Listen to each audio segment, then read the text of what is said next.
Welcome back to the Ed Morrissey Show podcast. If you think we have free speech issues in America these days, well, my friends in Ireland want to tell you that it may not be as bad as you think it is, because in Ireland, it's about to get really bad. And joining me right now is Ben Scallan from Gript.ie.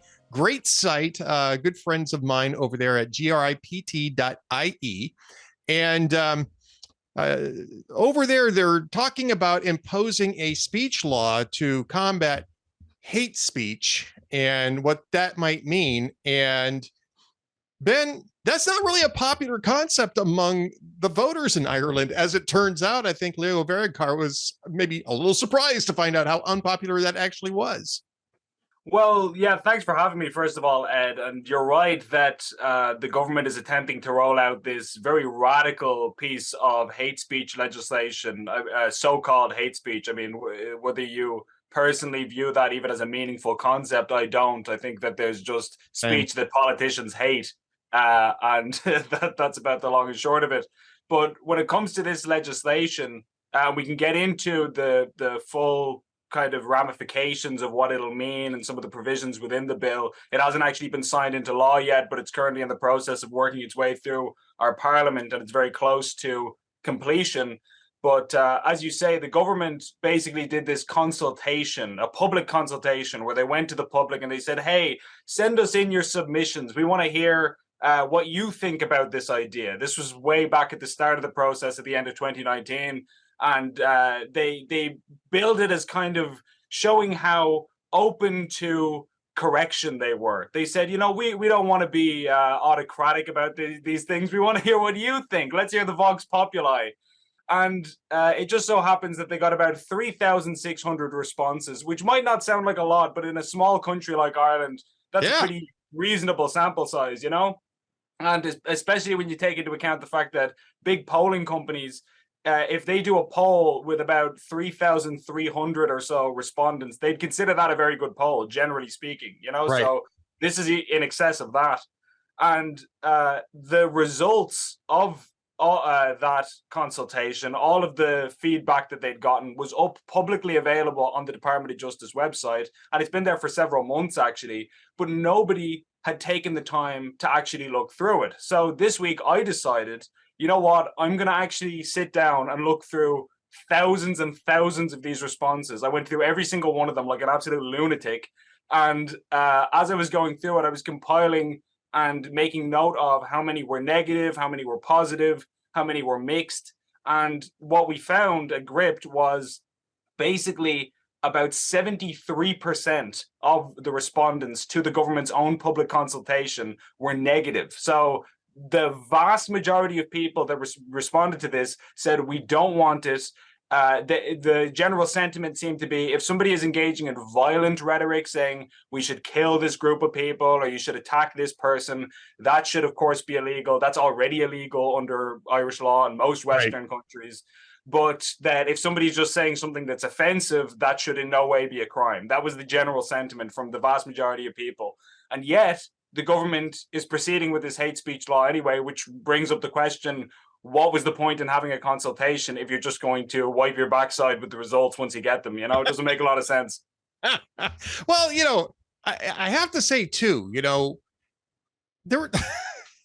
it was true here in the United States, but I think it was more true in Ireland, where there is a long history of speech suppression as part of a totalitarian regime that, you know, foreign regime that controlled Ireland for centuries, right? I mean, you couldn't have Catholic Mass. At least in large parts of the country, they suppressed the Irish language, which is sort of a near and dear thing to me.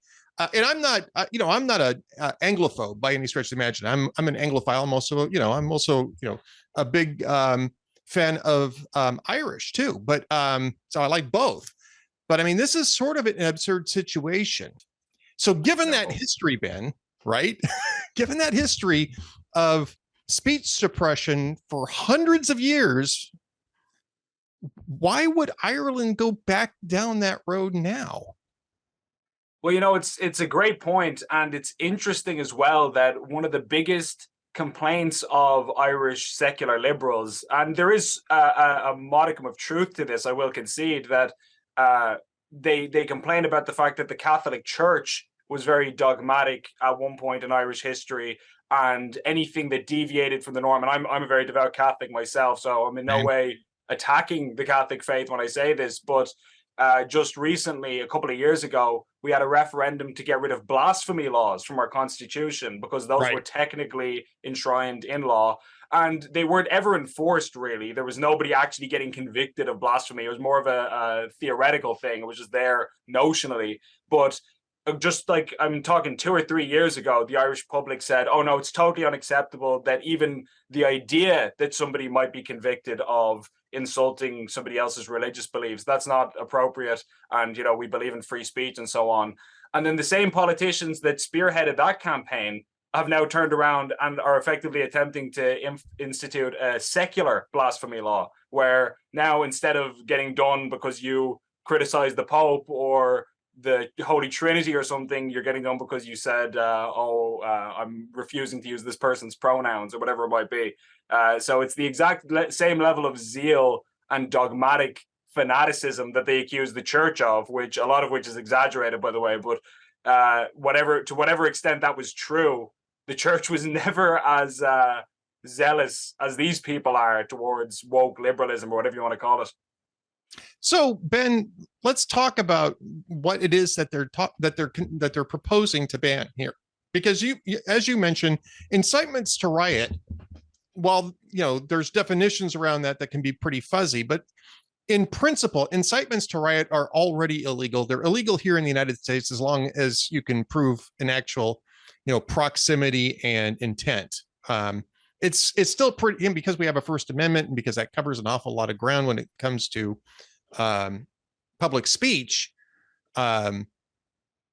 you have to it's very narrowly defined. Incitements to riot are very narrowly defined, but in principle, these are things that are illegal in even the most liberalized Western countries, including Ireland. So what is it that they're proposing to ban? Is it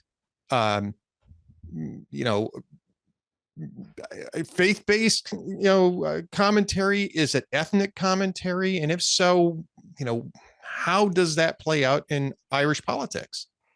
So they have a list of criteria, kind of protected characteristics under which this law will sort of try to cover. And so those include a person's gender expression. So that would include transgender individuals, their race, their ethnicity, their religion, their sex, things of this nature. There's a whole long laundry list of the categories of society that this claims to be attempting to protect.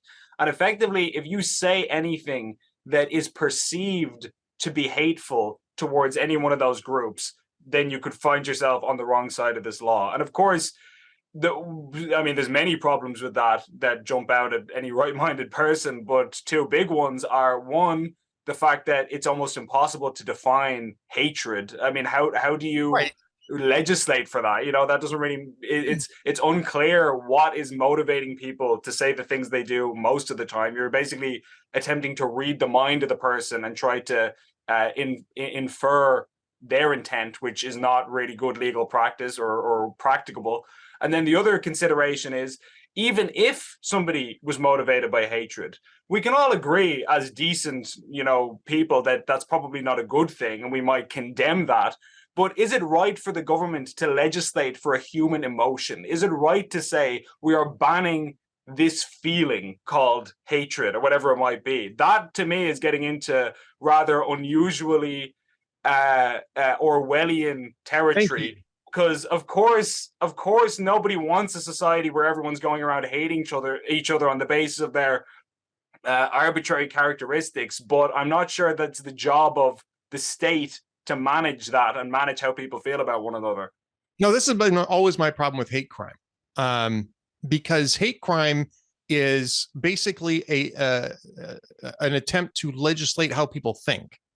When you're talking about crime, intent matters to a certain extent. So you have to get into somebody's intent. For instance, in homicides, there's varying degrees of charges in homicides that go from in the United States anyway. I'm sure it's similar in Ireland, going from what we call first degree murder, which is, full intent to kill somebody, and with absolutely no justification whatsoever, all the way down to things like negligent homicide, or which is you did something stupid without any intent to do any harm to people, but it was grossly negligent enough to so that you should have known it could have done harm.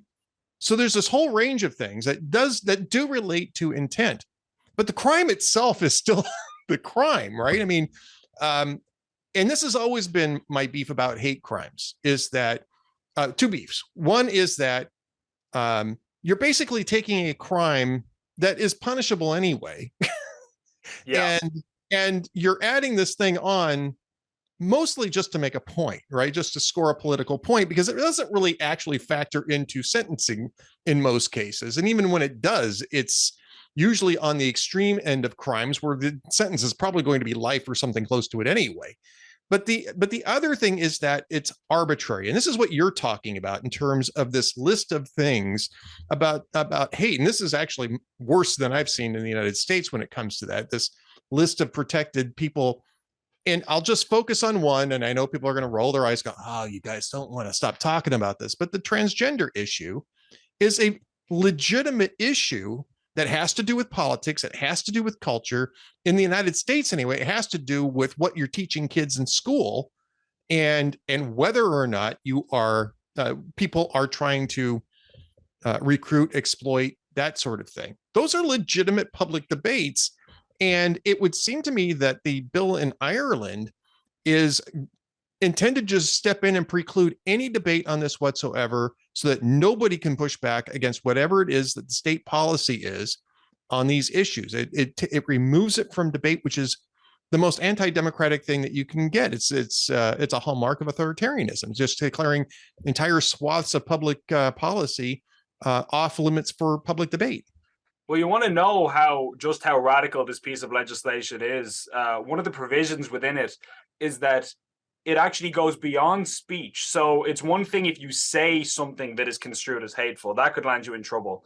But if you are in possession of some written material, let's say, that is construed as hateful, and you're found in possession of it, the police could basically accuse you of having intended to distribute that material. So let's say, I'm just going to pick a crazy example off the top of my head. Let's say you're a history buff who you love reading about World War II. You have a whole collection of books, Winston Churchill's history of the Second World War and all that type of stuff. And you, among your literature about World War II, you also own a copy of Mein Kampf. If the police were to come into your house, they could say, well, we think you wanted to distribute this copy of Mein Kampf and photocopy it and send it to all your friends, and it's clearly hateful material, so on that basis you're in serious legal trouble. And here's the most remarkable part about it. It specifically says that the onus and the burden of proof is on the accused person to prove that they did not intend to distribute the material, which, I mean, just speaking purely from a logical perspective, it's almost impossible to prove a negative. How do you prove I didn't intend to, like, what am I supposed, are there supposed to be email records of me telling my friend, hey, by the way, I'm not going to distribute this pamphlet or whatever? Like, that's clearly not going to work. So logically it doesn't make sense. And also it's just a total inversion of all the principles of Western justice, the presumption of innocence, the fact that if you're accusing me of a crime, you're the one who has to prove that there's wrongdoing on my part. I don't have to prove that I didn't do it. So it's really, really spooky stuff, the level of kind of booking the norms of everything we've come to expect from a Western civilized justice system. So just so that our American audiences are clear on this, the Irish legal system does presume innocence and requires the state to prove a case beyond reasonable doubt in criminal matters. Is that correct? Yeah, absolutely. Because I mean, sometimes, we don't know. Other countries have different systems. I think and I could be wrong about this. It's a very dim memory on my part, but I think the French system is a little bit more nuanced than that, for instance. But that's a huge point. I mean, they're inverting the entire approach to justice in order to silence people. There's no other way of putting this. This is a gag order on the Irish to keep them from debating. And again, we're just, I mean, we're just what is that, 100 years or so ago that for the War of Independence and all the settlements that went along with that.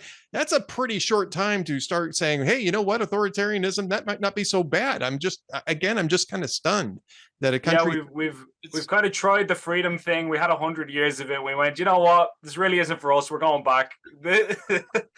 We actually prefer having no rights. But I'm obviously joking. But what's funny about that is, again, I mean, it's not a referendum. It's not like it's been put to a vote Right. of the general public.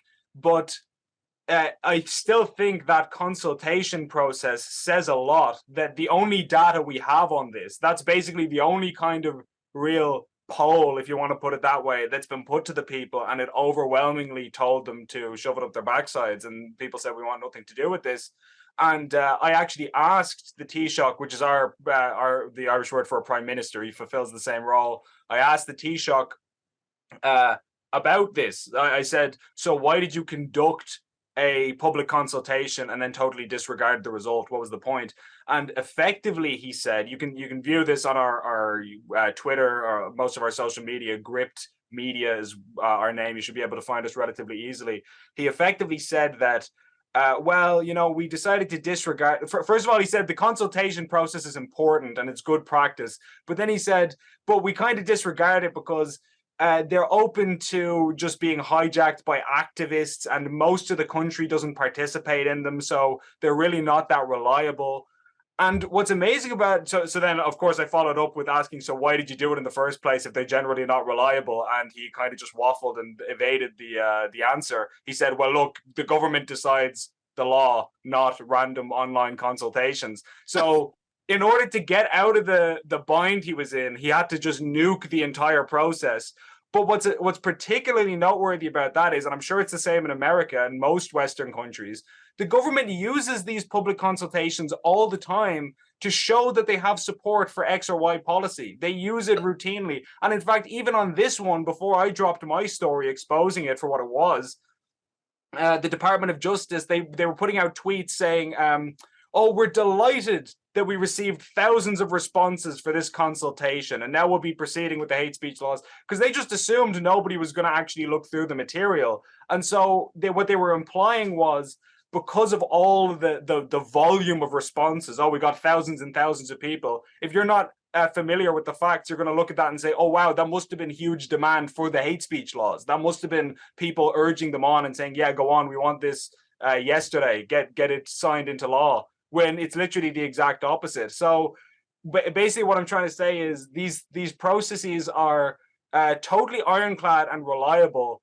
if they confirm what the government already wanted to do. But if they backfire and people tell them, no, we don't want this, then suddenly, oh, well, we can't trust that. That process has no legitimacy. So it's really just a mechanism for laundering public support for what the government wants to do anyway. It's not a consultation process. They don't care what you say. It could have been 99%. It could have been 100% no, and they still would have driven ahead with it. That's basically what we've learned from this whole thing.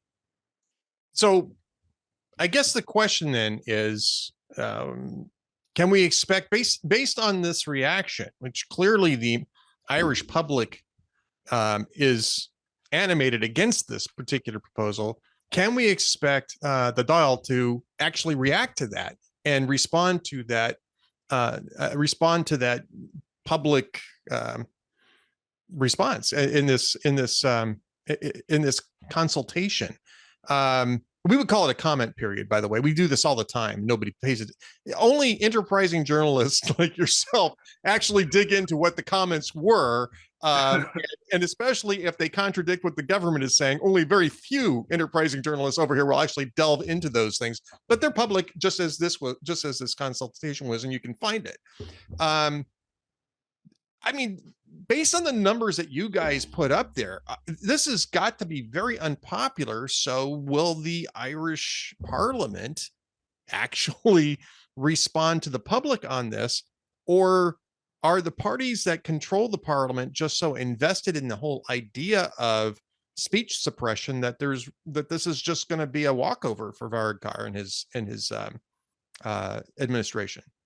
Well, I would say that I was talking to a senator friend of mine, and I asked him once, what is the easiest point to stop a bill during its journey from like through the Irish Parliament? So if you wanted to try and prevent it from becoming a law, what's the moment at which it's most stoppable?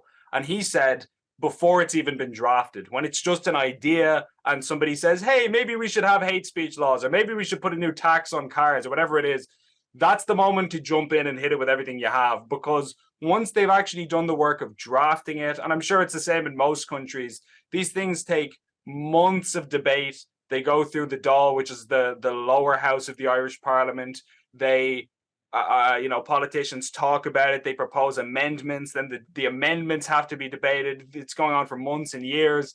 And then finally it's passed to the Seanad, which is our version of the Senate, and they do the same thing and they scrutinize it. And the more of this process has gone on, the more humiliating it is for the government to admit that they were wrong. So if it gets to the stage where it's at the Seanad and you've been working on this for 3 years, 4 years, which is where we are now, if they were to tomorrow say, okay, look, the people don't want it, we'll scrap it, you've just scrapped hours and hours, years worth of parliamentary time, and you look like idiots. So I think their pride probably wouldn't let them just arrest the whole process at this stage. I think the most hopeful thing we can realistically expect at this point, if everything went swimmingly well, would be that maybe the Seanad, the Senate, will propose some reasonable amendments that might curb some of the worst excesses of the bill. So it'll still go through, but it just won't be quite as horrific. That might, you see, it's tricky because the Seanad tends to be a lot more liberal than the Dáil. So if the Dáil didn't stop it, the odds that the Seanad they're going to seems ludicrous. But maybe with the backlash, as you say, they might think twice and go, maybe we should try and just curb this a little bit. I wonder if it wouldn't be better to just pass it in its original form and let the politicians who fronted this thing have to deal with the backlash. I'm wondering if watering it down might actually make the situation worse, so that it's, I mean, there's a stupid analogy of a frog in boiling water, right? Which is not true. Is that if you drop a frog in boiling water, it'll hop right back out. But if you drop a frog in tepid water and slowly heat it up, it will boil to death, which is really not true. That doesn't work. By the way, I know that's not the point you're making, but just briefly, I've always wondered what kind of sicko scientists are there who are even trying that in the first place. No wonder cancer isn't cured if that's what they're up to. I wish they'd get to something more serious, but go on. Great point. I'm pretty sure it wasn't a scientific experiment. I'm sure this is just folklore making its way into old sayings.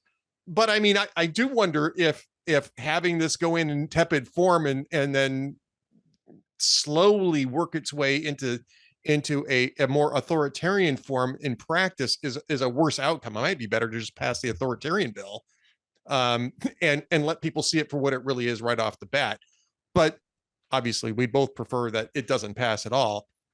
I think you're right about that, and I also think, in a sense, if it does come to pass, which seems fairly reasonable to expect that it will, I think that people who oppose the bill should start using it aggressively, and every politician involved should be getting hit with a hate speech accusation every day of the week, basically, because they've cast such a broad net. A lot of these people never expected to come back on them. I'll give just one example off the top of my head. The fact that our state broadcaster, RTE, which is like the Irish equivalent to the BBC, basically, or I think it's NPR in America, they broadcast a sketch a couple of years ago, and it was basically accusing God of being a rapist. It was supposed to be a comedy sketch, but it was saying that God had raped the Virgin Mary, and it was around Christmas time or something. And obviously Catholics and Christians were sickened by this and horrified. but and our state broadcaster, by the way, is extremely liberal as well, and a lot of people believe that it skews that way politically because of the way they cover so many stories.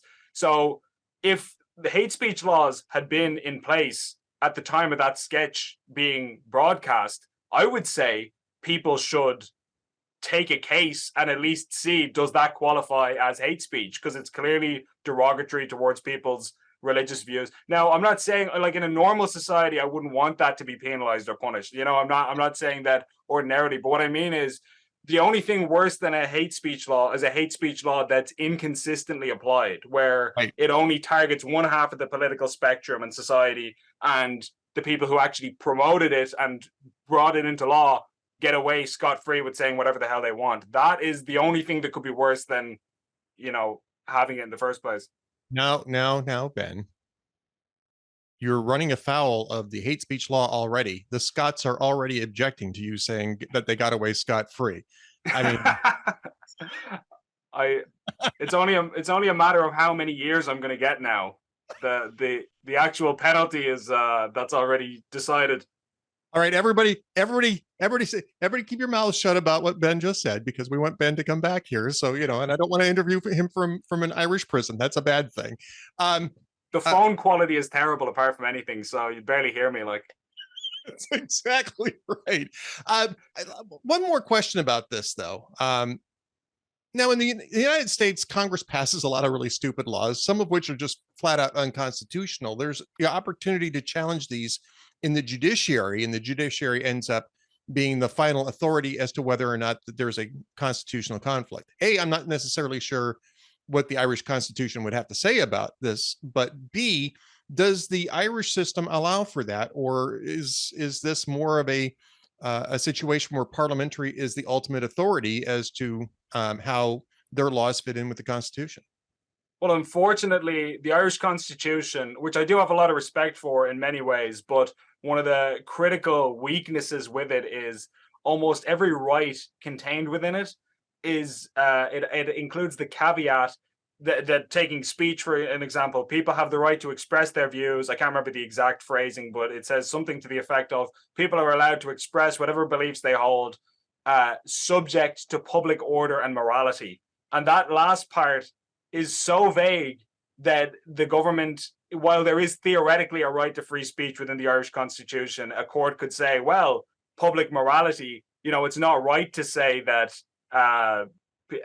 you think that there's no such thing as transgenderism and there's only men or women. So therefore, that is an immoral thing to say, and it's illegal. So I'm not sure we're going to get too much constitutional protection, unfortunately.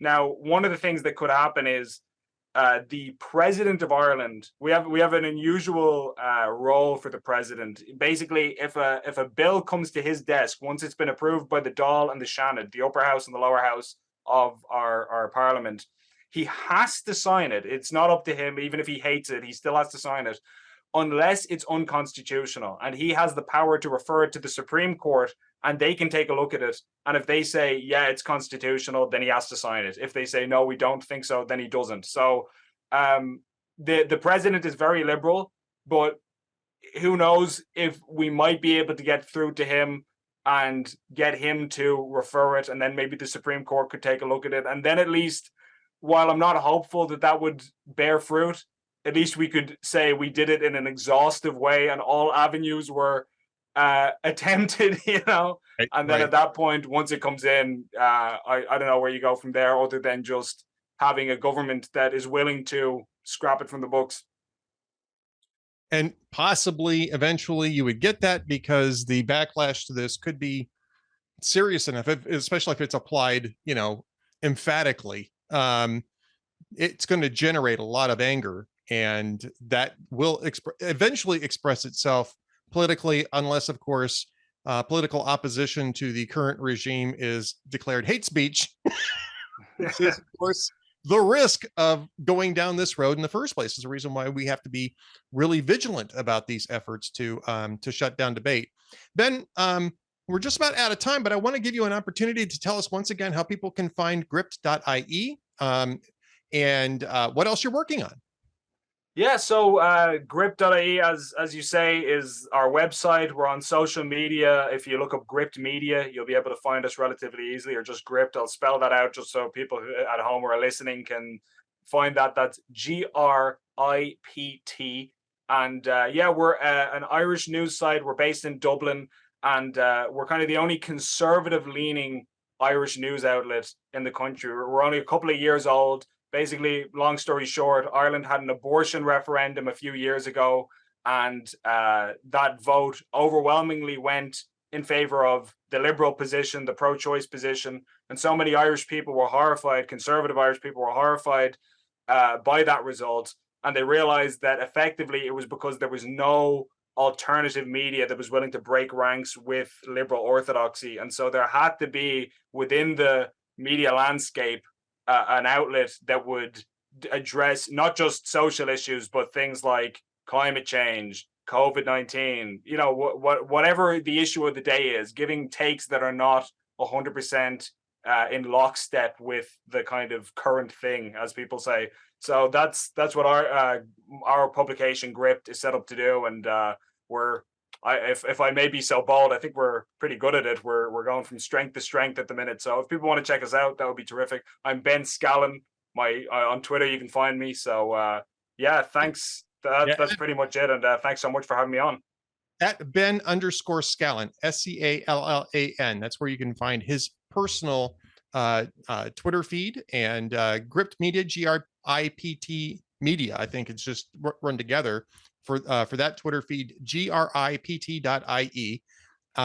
Great website if you want to know what's going on from a conservative perspective in Ireland, especially in regards to the pro-life issues, but in regard to lots of different things. And this is a great example why Ben was on site. He challenged the Prime Minister, the Taoiseach, about this consultation hypocrisy. And he's got the video up. He's got the video up on his timeline, so you should check this out, because Varadkar was a little he was a little uncomfortable with that, Ben. There was a bit of shuffling going on, I think. Yeah, what we would say in America is hamana hamana hamana hamana. So we get that a lot from our politicians. Joe Biden's really good at the hamana hamana hamana thing. So, but I digress. Ben Scallan, thanks so much for being with us. Can't wait to talk to you again. Make sure you stay in touch, and I'm going to keep an eye on Gript.ie. Thanks so much, Ed.